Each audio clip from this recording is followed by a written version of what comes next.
Hey there. Before we start this episode, I wanted to jump into your ears straight away and let you know how you can support us best with this podcast so we can keep this going. So, the most important thing that when you have listened to this episode would be share, share, share. Spread the word, drop our name, drop us in the conversation. If you see a question popping up somewhere, say, the Damn Parenting Ladies, they have an episode on this. Pop the episodes out, get us into the conversation of the communities. This is the best way to support Eva and me.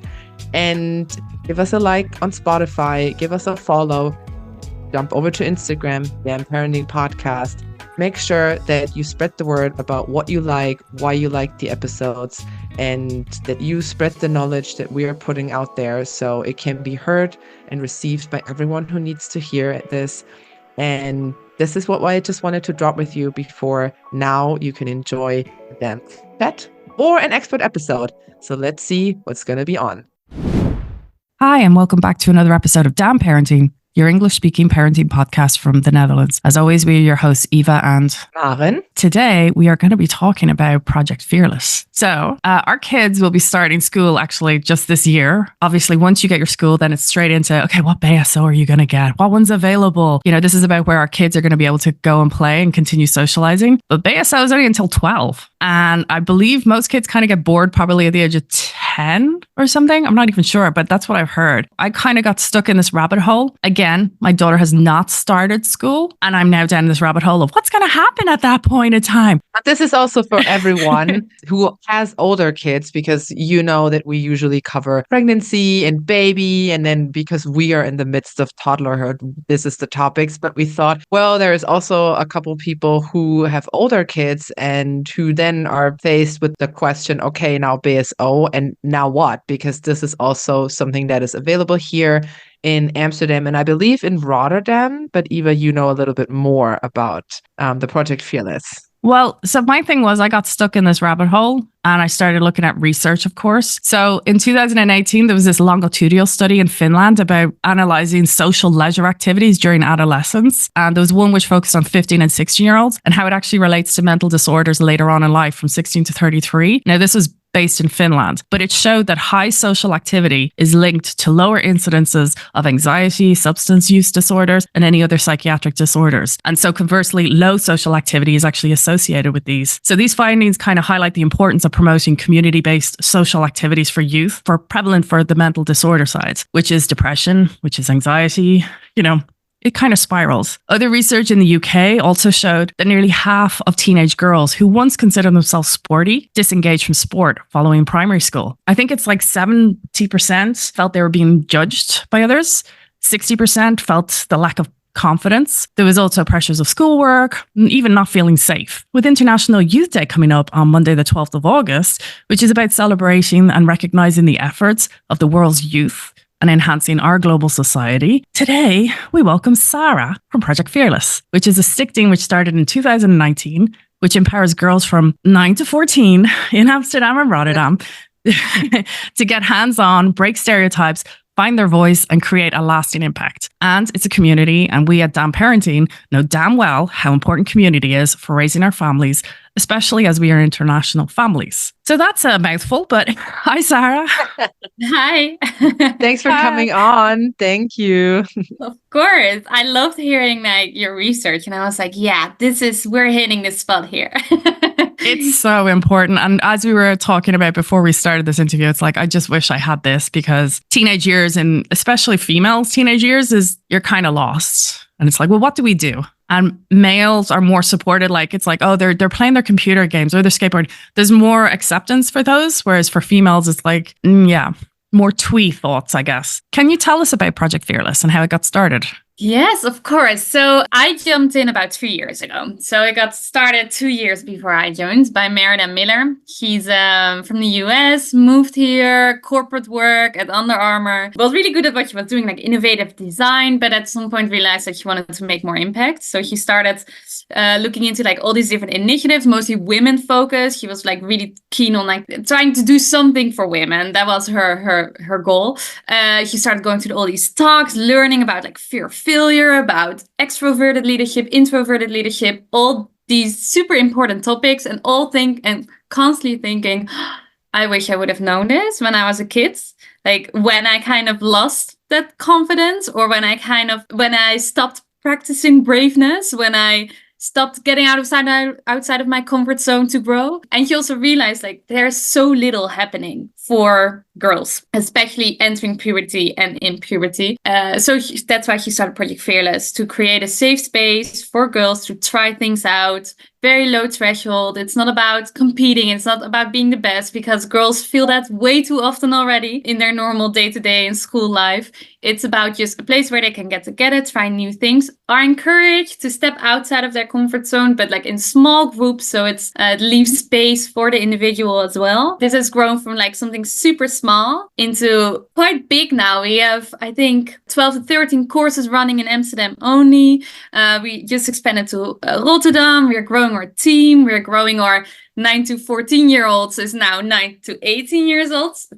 We're still piloting that, but we're growing, and we also see how we're changing constantly with the kids the kids that participate in our programs. So I know I've kept saying girls because it started off as a place for girls, but it's because of this safe space we've been like focusing on. A lot of families found us who kids are already thinking about their gender and sexuality. So we have a lot of kids that are practicing their pronouns with us. So now we say Project Fearless is a place for any kid that identifies with the girl experience, to make it broader and include all those different experiences of those kids. Yeah. Where can we sign up? Yeah. I mean, honestly, me too. When I joined 3 years ago, I was like blown away by the amazing volunteers we have. Like, so cool. So many amazing, cool people. And also like I was attending a lot of the programs as well, attending a lot of workshops, and I noticed like I was learning so much about my own like insecurities or leadership skills and styles that I have. So yeah, it's a really cool place. So you mentioned there are a few of the courses. Can you give us also, because the thing is when you're on your website, you see there's skateboarding and there's other things. So can you give us other examples of courses? Yeah, of course. Yeah. So we have 3 topics, three focus themes that we focus on. So one is Mind and Movement Lab. So that's all our sports courses. So yeah, skateboarding is a big one. It kind of depends on the area where we're at, where we see that kids don't, or girls and gender fluid kids don't really have access to yet. So in New West, where we work mostly with a big Islamic population, there it's football and kickboxing, and also recently skateboarding, which has been a huge achievement there to get that set up there. But more in Zuid, Centrum, Oost-West, we're doing bouldering, run club, which is a huge hit, skateboarding as well, kickboxing, I'm probably forgetting a few. Then we have the maker space. That's a second team topic. So that's where kids can get hands-on experience. So creating, working with the hands. Right now we have our sustainable sewing course where kids get to work with a sewing machine, get to create, but with a focus on making them aware of the fashion industry and thinking critically about it, and encouraging upcycling or other creative methods and way to make fashion more sustainable. And we have, for example, artivism, which combines art and activism and science. I was thinking of a third one, art, activism, and science. And that has a different topic each time. They once did Greener Amsterdam, for example. And then we have our leadership theme, which included in the past entrepreneurship, for example, which was really cool. But right now includes our junior coaches program, which is our program for 14 to 18 years old. So we noticed that, well, we exist 5 years now. We have kids that joined at 9 and are now turning 14, 15, and they wanted to stay. And we also wanted them to stay because, well, teenage years and the troubles that come with it don't end as 14, of course. So we are encouraging them to stay on and taking on more of a leadership role and a role model, a role for the younger kids in the programs, where they kind of like the assistant coaches to our coaches and kind of form that bridge between our adult coach and our fearless participants. Wow, that's that's how much does it cost? Well, let's get to the facts. So how do we sign up? What does it cost? And how can we get started? Yeah, of course. So we work in seasons. We have 4 seasons a year of 8 weeks each. So you sign up for an 8-week course, and then there's a start and end. They create something, or they just have a really fun time. We set this up so we encourage kids to try something new, maybe. If they want to. They don't have to, but if they want to. We see, for example, that kids who are super sporty, they join in a sports course because they think that, well, that fits them maybe better. But then after getting to know, or the safe space we set up at Project Fearless, we really see how those kids are then keen on trying something else, or like want to try something else. So that's why we have the seasons. We're trying more and more to make sure that all our programs we can offer for free. That's our goal. We see that we can get a way more diverse group if our courses are free. And that's really what we want. And we also know how what we offer is not something other clubs or the municipality, for example, offers. And we want for everyone to be a place that Project Fearless is a place for everyone, and that cost is not a limiting factor. So even if we do charge, sometimes there will always be free spots available, no questions asked. That's really our core goal. But right now we have quite a lot of our courses completely sponsored, which means we can do them for free. And otherwise, yeah, it's like between 90 and 150, which for me, coming from a family that did not have that kind of money, is quite a lot. So that's also why we have all those free spots.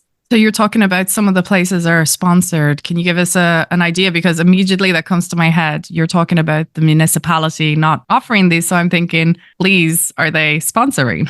The municipality is a beast that we are still trying to figure out how it works. It's one of Maren wasn't Dutch speaking, so when I joined in, it's kind of been also a little bit my thing. So occasionally we have things sponsored by the municipality, but most of our courses are sponsored by partnerships, by actually corporate partners. Like Nike, for example, is our biggest partner, and they because of them, we can all our courses in New West we can offer for free, including like our training of our coaches. Basically my whole pay is possible because of Nike, but we also encourage like companies to sponsor maybe only the 8 weeks. So we've done, for example, an artivism, like the art and science course with Polaroids, like those kind of sponsors, and also funds. And yeah, so just like funds that we apply to who are not really municipality focused. We're still working on the municipality thing, but whew, that's You got some big players to the table. So I mean, it's like municipality can like take a good look at that. Agreed. Yeah. I think it's so beautiful that you really foster and plant the seeds for womanhood and really creating this mindset in young females, young female identifying individuals that we are together and really creating this, let's help each other, let's make sure we support each other and not feed into the stereotype that there's only place for one of us and we have to compete and I have to like, I don't know, go behind your back and like this whole backstabbing and like mean girl kind of thing, but really seeing, hey, we are all in the same boat. We're coming with the same worries. We're coming with the same insecurities. And we need just this sisterhood and this womanhood that we can then carry on. And when we have a good experience in those years, when we are so prompted in this puberty, when all these ideas are set up, then makes me very happy to hear that hopefully these individuals joining your courses will then carry this on into their future lives and remember this when they are in corporate jobs or when they are hiring someone or when they are just coming across other women in positions that they know we're in the same boat and we need to support each other. Yeah, absolutely. I mean, that's the biggest thing. We have biggest thing that we want to give these kids. We have a lot of, or courses are individual sports, for example. Like bouldering is not per se something you do in a team, but you're just kids who are not, football just doesn't do it for them. Or like those team sports just doesn't work. We think, for example, we have a lot of very beautiful neurodivergent kids who just struggle in like a big team that doesn't have coaches who also know how to do and handle and have individual attention to anyone. But then with us, they're still being able to do bouldering, which is something quite individual, but do it in a team setting. So they know that even if you're the one doing something, you can still encourage everyone and give them the light, like have the spotlight shine on them sometimes and know that it will shine on you again the next class. We also did a few years ago, we did a research for an impact report on safe spaces. And if actually like those 8 weeks, it's quite small, what the impact can be of those 8 weeks on those kids. And what came out of it was that even though we only provide this safe space for kids, one afternoon a week, it still has a huge impact on them because knowing wherever they are, if they're at school where they might not feel at home, if they're at work in a few years where they might not feel like they can take up space, they know that somewhere there's this place where they are encouraged and celebrated for being exactly who they are. And knowing that there is that space for you, it has a huge impact on your resilience in all those other places and worlds and people you meet. So that's something we're super proud of achieving and being able to give. And it's also something that we train our coaches in a lot, and that we also practice in our team as well, which I'm super proud of. Our behind the scenes team, this is really something we focus on internally as well. That's so wonderful. It actually reminds me of something I think I read recently, and it was talking about safe space is like not a hot topic, but it's just one of those things that people are now deploying out, saying, oh, we provide a safe space. But the reality is saying it and having it are two very different things. And something you mentioned earlier about some kids who will go the sporting route because that's their forte, and that's where they kind of feel at ease and know they can do it. But when they see your other pillars of other things like the creative, that they're going, I can go back here and do it and not feel that judgment, and therefore learn that safe space to be able to then go on. Yeah, that's our goal. And then it encourages kids to step outside of their comfort zone, like maybe expect a little bit more, like try to push themselves a little bit more, which then again, like that's a skill that we have to develop. And that's a skill that we kind of lose when we stop doing these kind of extracurricular activities. Like, and we see that girls in the Netherlands just, what you were saying as well, like most kids drop out after primary school in those activities. So they're not practicing going a bit further. And you see that in future years, and like maybe setting up a business or going for that promotion or trying a new hobby in your 40s, or it's such an important skill and something that makes your life so much happier if you can and dare to fail as well and be bad at something and try it again. So you were mentioning some of the locations you have. You spoke about New West, Centrum, Zuid, Oost, and then you said it was also like just one day a week. Can you let us know? So if we sign up for 8 weeks, it's once a week then for 8 weeks that we will then attend. Yeah. And what time is it usually? Yeah, so it's during the week, one afternoon a week. It's somewhere between 4:30 and 7. It's like 1.5 or 2 hours, kind of depending on the course. And it happens one day a week. We also have events next to that, but they pop up. Okay, so it's really, because we've spoken about primary school, the Basel school, where it's like from about 8:30, 8:45 to about 3, whereas in Middelbaar school, it goes up to about 3:30 to 5. It depends as well. Yeah. So afterwards, they would then go there themselves to then partake. Okay. So exactly, like or 12 to 14-year-old kids, they usually come straight from high school or secondary school to our programs. Yeah. Is there any way for us parents to get involved? Is there anything that we can help? I don't know. Are you looking for people who are running workshops? Or if any parent out there says, oh, my kid is not at the age group yet. However, I really want to support this whole concept of it. Is there anything how we as parents can get involved? Just to add to that, I was going to ask that exact same question, but with the added premise that you're targeting international families who've been headhunted to come here. So they are working for the major global companies. So if anyone's listening, listen, go in and talk to your companies and like really, get this heard. Does your company have an impact sector? Maybe interesting to like find out if we can collab. Yeah, no, that's a big one for sure. That's an amazing one. Like, do you know anyone who could link us to get this funding and in order to also grow our impact and be able to reach those kids, reach anyone more and be able to just provide more? But if that's not your thing or you don't have those resources or network, we are always looking for just helping hands. So that can either be in the behind the scenes team, kind of depends on needs. We have amazing volunteers, few we pay, but most volunteers who just help us run our social media, for example, or our marketing strategies, or our fundraising. So maybe you can look at our site, like see if we have any open positions, or just also sometimes we don't even realize that we need something until someone offers a skill to us. I think happened quite recently with the fundraising that someone was like, hey, I just finished this job. I'm looking for something else. In the meantime, I have a huge amount of time. I can do this for you. And we were like,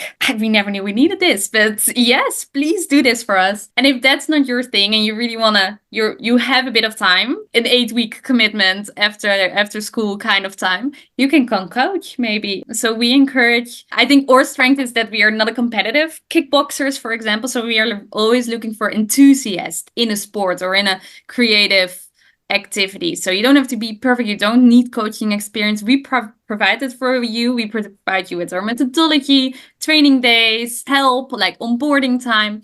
But we are always looking for amazing women or gender fluid people who can be these role models for our kids. I can understand that that's a huge commitment, even especially after like you're already your 9 to 5, but always something that like it's a way to get involved. And otherwise it's just about spreading the word, like maybe follow us, share our content sometimes, talk about us. Like word of mouth is our biggest marketing. I mean, we try pay that sometimes, but really it's all in the word of mouth. And I love that as well, because then you also know you're reaching the kids you want to reach. Yeah, so talk about us. Well, we certainly are. And thank you for joining us.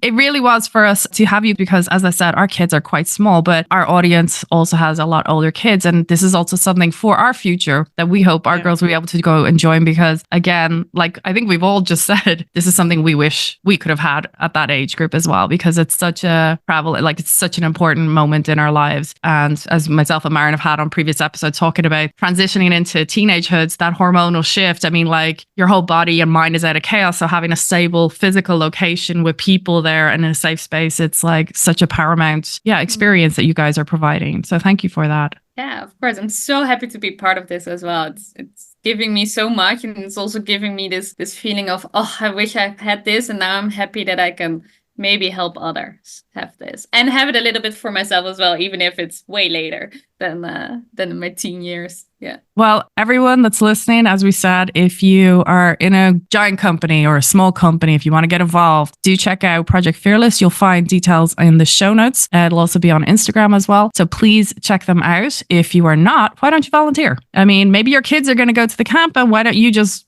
knock around, be that annoying parent who happens to be at the same course at the same time, and your child is probably mortally embarrassed about it. Or as Sara just said, I mean, maybe there's another skill you can bring. I guess you guys are very open to anything and everything that's available to you. So as a stickting, it's hard work out there. And I'm wishing you the biggest success with Gementa because that's a tough one. Thank you. Yeah, thank you for having Project Fearless here and being willing to like help us spread the word about us. Yeah, it's beautiful to see that you can create that space for us. Well, community is paramount, I believe, and that's what we're all about. So exactly. And if you want to hear more from the community, then we have a big library of our episodes from the podcast where we have brought experts to the table. And every Wednesday and Monday, you can get an episode from Damn Parenting Podcast on Spotify, Apple Podcasts, YouTube, or wherever you get your podcasts. If you not only want to support Project Fearless, but also this podcast, then you can follow us on Instagram, Damn Parenting Podcast, or like Sara already said, spreading the word always does the job. So talk about us, talk about Project Fearless, get in action, get to be part of the community. I hope we hear you on the next episode. Bye. Bye.